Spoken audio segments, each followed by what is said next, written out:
The rand has weakened as well after GDP data for the fourth quarter of last year was revised downward. Stats SA now says fourth quarter economic growth came in at 0.4% rather than the previously stated 0.6%. That means overall South Africa grew by 1.3% last year.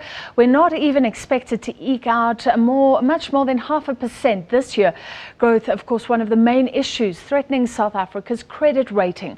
Rating agencies Standard & Poor's and Fitch currently reviewing South Africa's creditworthiness, and there is a possibility that we could be downgraded into so-called junk status next month.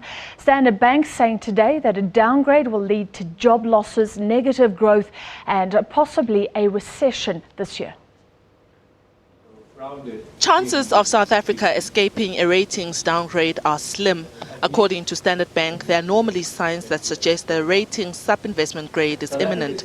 It says on average, before a downgrade, economic growth tends to slow to below 2%, the budget deficit widens, the current account remains in deficit, asset prices move with heavy currency depreciation, sovereign credit risk starts to rise fast and monetary policy rates move higher.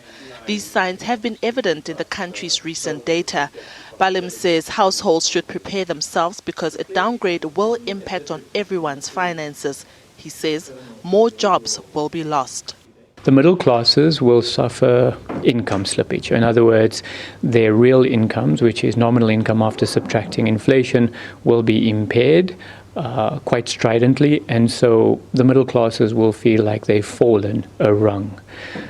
The poor always tend to suffer disproportionately.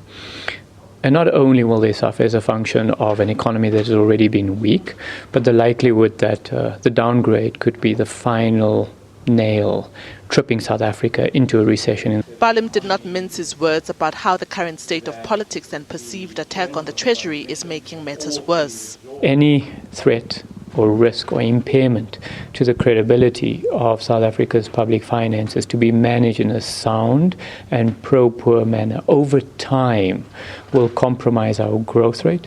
It will compromise the natural levels of employment in South Africa, and quite simply, nobody garners benefit from that. Only those that are rent seekers, those that are expedient and self-serving, that seek to make quick gains out of their proximity, say, to political power.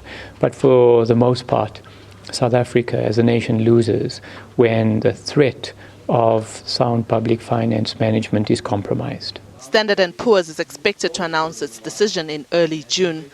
Last year, the agency moved to lower to non-investment grade Russia and Brazil, who are BRICS peers.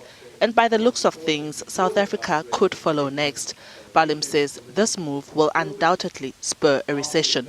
Diabo Seto, SABC News, Johannesburg.